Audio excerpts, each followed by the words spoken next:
do focus on diabetes prevention in your worksite wellness, but I'm guessing most of you in the room don't have or cover at this point the national DPP, which, as we said, has a couple of different elements to it that differentiates the program from an education class or, just something that's promoting wellness. It's really focused on those that are at high risk for type 2 diabetes and has that evidence base behind it to actually ensure that we're impacting the health of the folks that are there. This is a slide I just threw up, so on the other presentation, so I'm not going to spend time on it, just looking at the wellness programs. And I'm going to talk a little bit more about the toolkit itself and about those other sections that we talked about, but really of how to incorporate the national DPP into your existing worksite wellness program, which most of you just said that you do have one. So again, this tool, I highly recommend, if there's nothing that you do after this workshop or this meeting as it pertains to the toolkit itself, this is the document that I would recommend you go back to, because again, it will walk you through the toolkit from the seat of a employer, and it'll give you kind of everything that you need to know as far as what exists in the toolkit that's relevant to you. This is again that pathways document that again kind of gets really into the nuts and bolts of how to plan and design the benefit.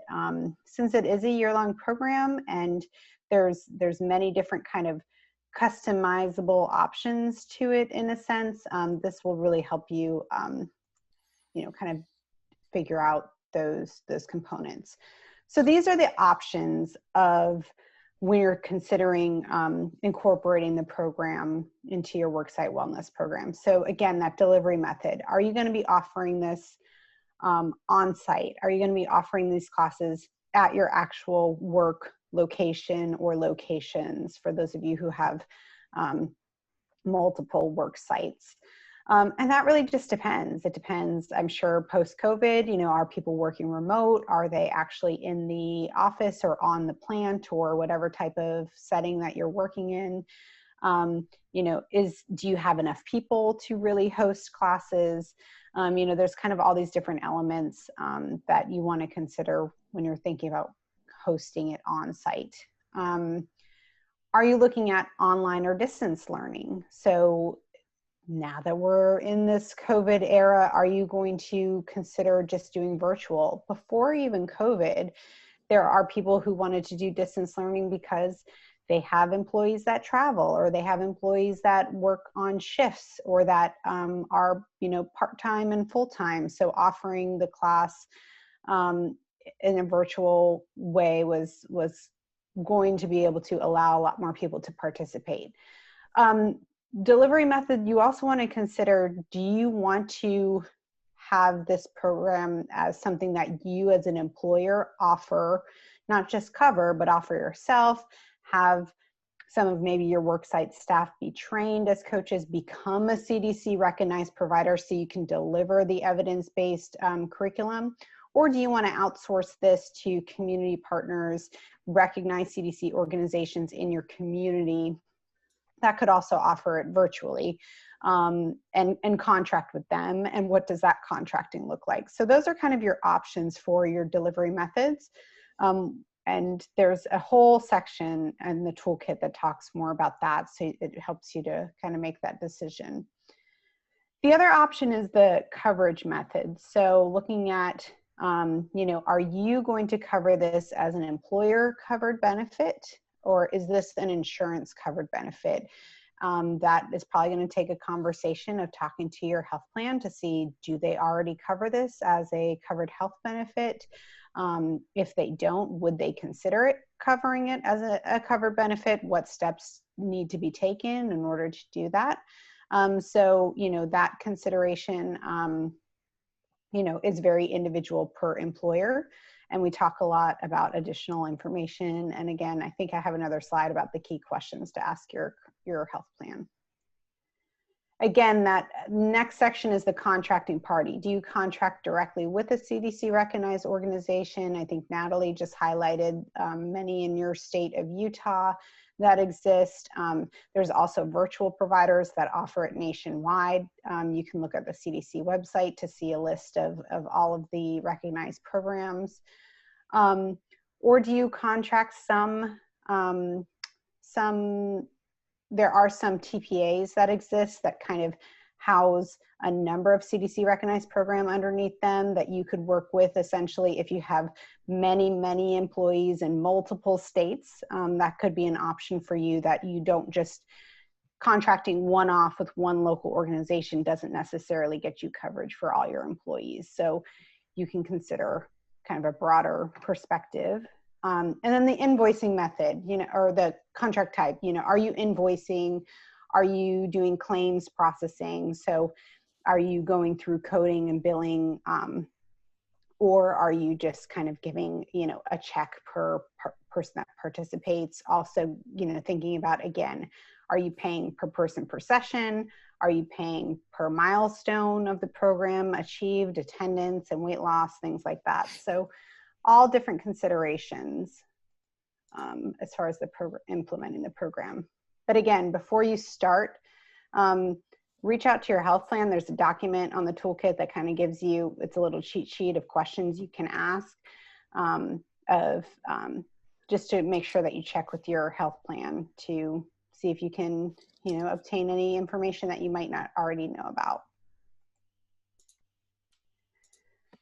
These are the different sections. I think I highlighted this on the other presentation, so we don't have to go too much into it, but in each of those, so there's the commercial payer section, and then I showed you there's delivery, coding and billing, contracting, and then in each of those, these are the subsections. So we talk about in delivery, screening and identification of people who are eligible for the program, recruitment and referral practices, enrollment, incentives, and retention of the program, and network management. So again, like the toolkit is deep, it goes many layers deep.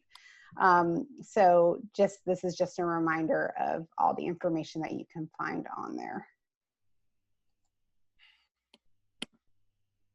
And I think I showed that slide. So let's talk a little bit more about those delivery sections.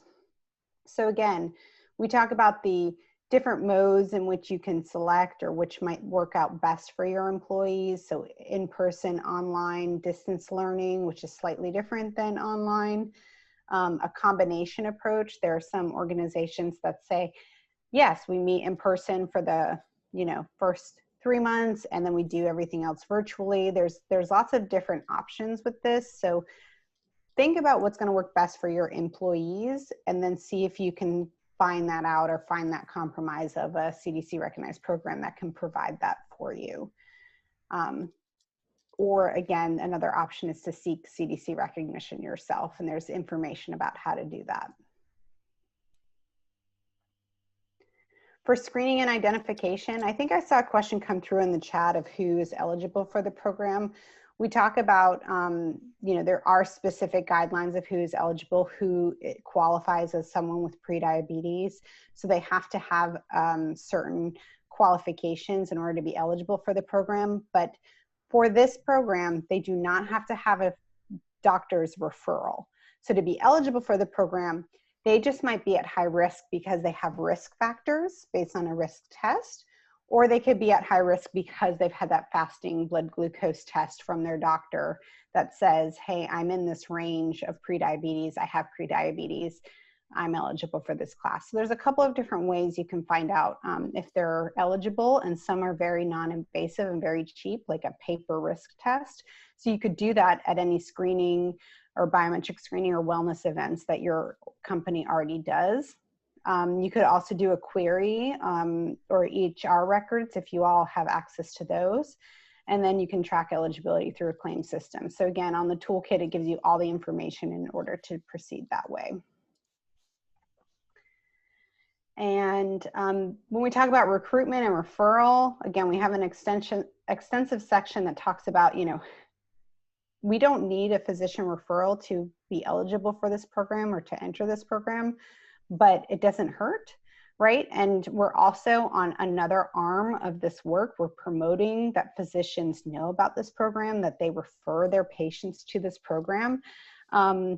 So your employee might come to you and say, my doctor said I'm supposed to go to this national diabetes prevention class. Do you all cover it? Do you all offer this as my employer? So we're starting to hopefully hear more people kind of be aware of the program and aware they're eligible, but this kind of gives you some different ways that you can work with physicians in your system, or maybe the CDC recognized provider is going to be working with physicians in your area.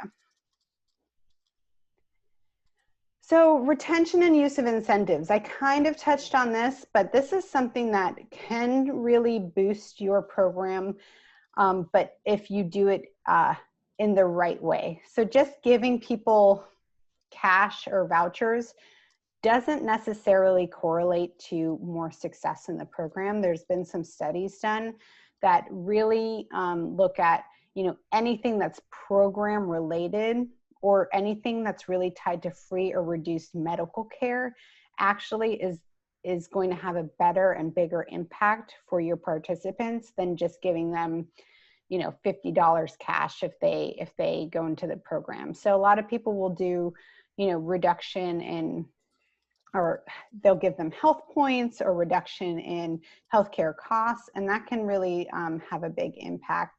You want to think about using incentives to really encourage people to not only enroll but stay with the program. So you want to think about not just giving an incentive or a component for signing up or attending the first session, but really completing that year-long program, because a year is a long time, but that's where you really see the value and that return on investment as an employer.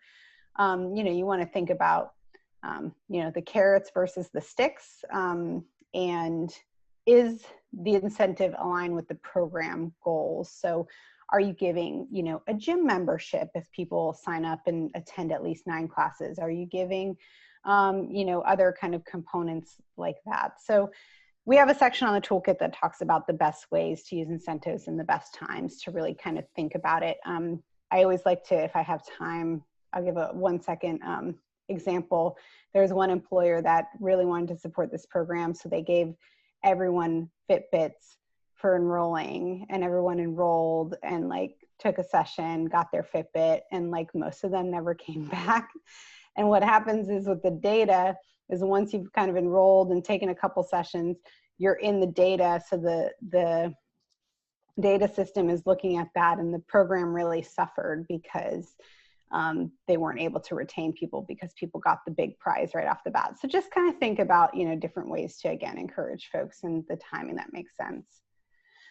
And yeah, that's all I have. But again, the toolkit is really in-depth resource, but it can be dense. It can kind of be intimidating, but there should be elements that help you to incorporate this. And if not, please email us and let us know. Let us know if you have any questions, and your folks in Utah are so knowledgeable, so well equipped to help you. So I would definitely make sure that you're connecting with them as well. Awesome. Thank you, Joanna, for that presentation and going into a little more depth on worksite wellness. So with that, we will turn the time over to Elena with Nu Skin. And I just gave you control. Right. Let's see here.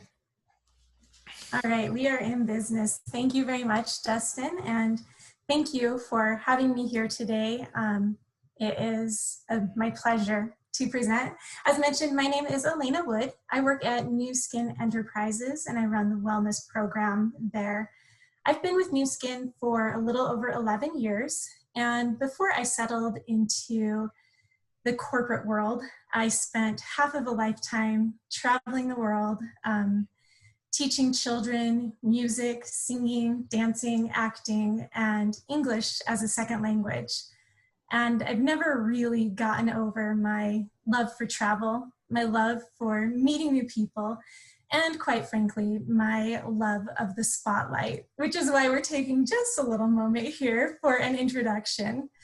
And now that we are all good friends and know one another a bit better, we can dive into why we're really here today, which is to talk about the National Diabetes Prevention Program, and for me specifically, how Nu Skin decided to incorporate this into our existing employee wellness program. So just a quick overview of our existing program. Nu Skin has had a wellness program for quite some time. We have been around since 1994. Like a lot of programs, it began very focused on simply physical well-being and has evolved over the years to become much more holistic. This program is available currently to our around 1,500 US-based employees, with one full-time wellness employee, that is me, and I have support from our benefits team as well as our HR team. So why did we choose to incorporate the National Diabetes Prevention Program? As has been mentioned several times, this program is evidence-based, it's research-based, it promotes lifelong change for the participants. There is a very clear outline of how the program is run. I am a newly trained lifestyle coach. I have been trained now for about a month, which is very exciting for me. And in this training, they give you everything that you need to really successfully launch and host this program, which is so fantastic. It's a really good fit also for Nu Skin's culture. We believe in becoming the best version of ourselves. We believe in creating lifelong changes, and our employees really love the community kind of feeling that comes from programs such as this. We also receive great ongoing support from other coaches as well as from the Utah Department of Health. So our plan for implementation, as mentioned, I'm just newly certified, so we are planning on launching the program in early 2021. Our plan will be to hold our meetings during work hours so that our hourly employees can stay on the clock. And obviously we'll coordinate with managers, supervisors, just trying to remove any barriers to success that we can for our employees. We'll begin with virtual meetings. Due to COVID, most of our staff is currently working from home. And so we'll incorporate those virtual meetings to make it as easy as possible for our employees to participate and dive in that way. And we'll begin our first round open just to employees, just to make things a bit simpler on our end. And as we kind of go through this process, we plan on incorporating spouses and perhaps even other members of the community into our wellness program. And finally, talking about getting buy-in, as many of you know, because most of us are part of wellness programs, getting management buy-in is absolutely crucial to the success of our programs. And our current CEO is our former CFO, so he's a really big numbers guy. And we really like to let the numbers tell the story here. So as you can see, Nu Skin does have quite a large population who is either diabetic or at risk for diabetes. And we are pretty aligned with Book of Business. So I imagine that many of your work sites have similar statistics that you can share. In addition to these kind of scary worksite numbers, there have been presented today a lot of places where you can find numbers that show the evidence of this great program. And so along with presenting these numbers to your management team, I would also recommend presenting success numbers to the management team. Since this program is evidence-based, better use those numbers, right? Also incorporating our company values. Our CEO is a numbers guy, and he's also a heart guy. He really, truly cares about our employees, about the well-being of our employees, and about the overall happiness of our employees. And again, showing this evidence-based program and how changing people's lives can really improve all of those pieces, their overall happiness, their longevity, everything is a really big piece.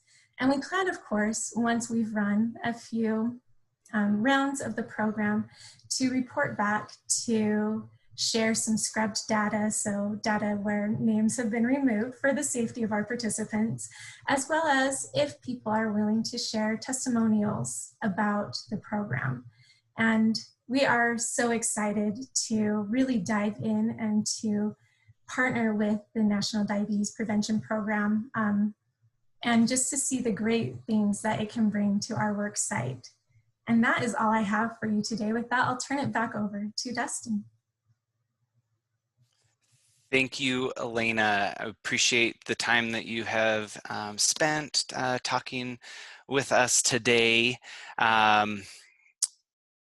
So with that, let's move right over to the Salt Lake Community College. I'm going to turn the time over to Kevin and Christina. Thanks, Dustin. So I'm Christina McQuinney, and my work partner and co-conspirator, Kevin Wynn, we are the two health educators with Salt Lake Community College's Employee Wellness Program. We've been doing the NDPP program for, I think we're our 6th year now. So, you know, trial and error, we kind of keep evolving and making it better and better every year and changing things that we need to, not as far as the content, but as far as how we roll it out to our participants. So if you look over on the right-hand side of the screen, we kind of put a little timeline together with how we do this. We do what's called the session 0 when we first start rolling out our classes. We work on the fiscal year because we are a college. And we invite people all over the college, any employee, to come and essentially just spend an hour with us and hear about what the program is. We do the CDC pre-diabetes screening quiz. Used to be in person when people were there pre-COVID. Now we do it online. We just use WebEx for our meetings now and for our session 0s. And we explain the program, you know, a little bit about pre-diabetes, what it is, what to expect about the class over the year's time. And we make sure we're really clear about the informed consent as far as, you know, what it is that we're reporting to the CDC. We're not sending any personal information, and that's a really important thing to a lot of our participants. So we make sure that that's really clear from the get-go, that if they're coming into this program, you know, we are reporting, but anonymously. And then people sign up for class times. We offer 4 different sessions every week, and so people can really make it work with their schedule, what works for them. And then we answer whatever questions have come up. And then at that point, we have them complete the NDPP eligibility form, the people who are interested and want to pursue doing the class and the session for the year, and get them all set up. They take our surveys, and then we start our classes. Like I said, 4 cohorts every year go on. It seems to give people enough variation that it can fit into their schedules really well. And then we use the online conferencing tools as well as Canvas-based course. So that's kind of a great supplement where people can go in and see all the modules themselves. And we actually put discussion questions weekly in there that has to do with the module, as well as, the Leave Breakout room just came on. We also put in recipes that might be helpful for them to utilize, and different exercises every week.